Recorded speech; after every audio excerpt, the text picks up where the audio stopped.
सारी ऐसी फीमेल्स होती हैं जो कि उनमें नुक्स निकालती रहती हैं, ठीक है? उनको नीचा दिखाने की ट्राई करती रहती हैं कि तुम्हारा तो टाइमिंग बहुत कम है, तुम तो टिक ही नहीं पाते हो, कुछ भी उनको बोल देती हैं। उस समय वो सोच नहीं पाती है कि कुछ इसका असर भी होगा क्या? लेकिन जो मेल होते हैं उनके ऊपर बहुत ही बुरा असर होता है, उनका जो कॉन्फिडेंस है वो बिल्कुल डाउन चला जाता है और अगली बार भी फिर वही प्रॉब्लम उनको फेस होती है, उनका मन भी आपकी तरफ थोड़ा कम हो जाता है इसी वजह से। एंड वो आपसे एक्सपेक्ट ही नहीं करते कि आप अच्छा बोलेंगी। तो इसलिए बिल्कुल आपको याद रखना है कि आपको नेगेटिव वर्ड्स तो यूज़ करने ही नहीं हैं, उस समय बिल्कुल नहीं करने हैं, ठीक है? कि आप ये नहीं कर पाते, आपका ये ठीक नहीं है, वो ठीक नहीं है।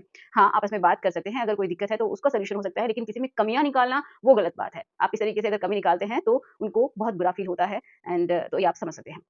नेक्स्ट अगर हम बात करें कि फीडबैक, तो उसमें भी बहुत ही इम्पोर्टेंट है कि अगर आप मेल को अच्छा फीडबैक देते हैं कि आपने आज बहुत अच्छा किया, अगर इस तरीके से हम करेंगे तो अगली बार और अच्छा करेंगे, ठीक है? तो उनको फीडबैक देना बहुत ज़्यादा ज़रूरी है एंड आप उनसे उनकी जो इच्छाएँ हैं, उनके बारे में पूछ सकते हैं। उनको भी आप अगली बार के लिए अगर आपको लगा है कि आपने ये नहीं किया, अगली बार आप करेंगे, तो वो उनको बहुत अच्छा लगता है कि आप एटलीस्ट उससे पूछ रही हैं कि उनको क्या करना है और क्या नहीं करना है, ठीक है? तो फीडबैक भी एक बहुत ही बड़ा पॉइंट होता है मेल को पूरी तरीके से संतुष्ट करने में, ठीक है? तो आशा करती हूँ कि आपको समझ में आया होगा कि एक मेल जो है उसको आप किस तरीके से संतुष्ट कर सकती हैं। जितना फीमेल का इम्पोर्टेंट है उतना ही मेल का है। हालाँकि जो मेल है वो बहुत ही जल्दी संतुष्ट हो जाते हैं, लेकिन सिर्फ़ और सिर्फ़ डिस्चार्ज से संतुष्टि नहीं होती है। अगर इसी दौरान आप कुछ गलत बोलते हैं तो वो उनके लिए बहुत ही बुरा पॉइंट होता है। तो इसलिए पॉज़िटिव रहना है, उनको गलत नहीं बोलना है एंड जो आप में कमियाँ हैं, आप नहीं उनको सुधार पा रहे हैं तो उनके ऊपर आपको काम करना है। उनके लिए उनको नेगेटिव नहीं करना है, ठीक है? अगर आपने लाइफ़ में पहली बार किया है और उसके बाद फिर से आपको करने की इच्छा क्यों होती है? बहुत बार लोग ये जानना चाहते हैं एंड कमेंट में मुझसे पूछा गया है, ईमेल भी की गई है कि अगर हम एक बार कर लेते हैं किसी के साथ तो हमें बार-बार करने की उसके साथ इच्छा क्यों होती है? दोबारा से करने की इच्छा क्यों होती है?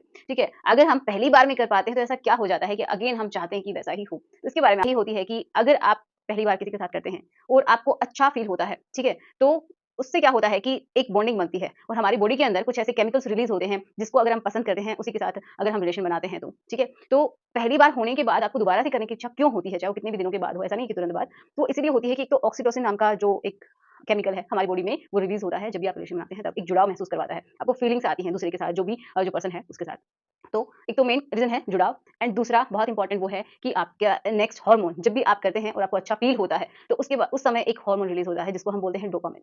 तो जब भी आप रिलेशन बनाते हैं, तो आपको अगर अच्छा फ़ील हो रहा है, वो जो एक्सपीरियंस है आपका बहुत अच्छा है, मनचाहे इंसान के साथ है एंड बहुत ही बढ़िया तरीके से आपने किया है, बिना किसी को हर्ट किए, तो उस समय डोपामाइन रिलीज़ होता है एंड वो जो डोपामाइन है, आपका जो माइंड है वो चाहता है कि अगेन आपको मिले, ठीक है? तो ये समझिए कि जब आप एक बार कर लेते हैं, तो आपने उसका स्वाद जो है वो चखा है एक तरीके से, आपको फ़ील हुआ है, वो अच्छा लगा है, तो वो हार्मोन रिलीज़ हुआ है, तो आपकी बॉडी चाहेगी कि अगेन वो हार्मोन रिलीज़ हो ताकि आप उसी मोमेंट को, उसी क्षण को आप दोबारा से महसूस कर सकें। तो ऐसा सेम केस होता है जब आप एक बार चॉकलेट पहले अगर आपने कभी नहीं खाई है, तो आपको नहीं पता होता है कि इसकी चॉकलेट का कैसा टेस्ट होता है ना? लेकिन जब आप खा लेते हैं, उसके बाद आपको लगता है कि ये चॉकलेट तो बहुत अच्छी है और मुझे फिर से खानी है ना? तो ऐसा ही होता है कि उसकी क्रेविंग होने लगती है। तो सेम इसी तरीके से इसमें भी होता है कि आपके हार्मोन्स बहुत ज़्यादा ज़िम्मेदार होते हैं इस चीज़ के लिए। अगर आपने ये मेन कारण होते हैं, तो इसमें एक इम्पोर्टेंट बात ये है कि किसी-किसी को इसी वजह से एक लत का शिकार भी हो जाते हैं। पहली बार ही नहीं, उनको बार-बार करने की लत हो जाती है। उसके बारे में हम फिर कभी डिटेल में बात करेंगे कि जिनको लत ही हो जाती है।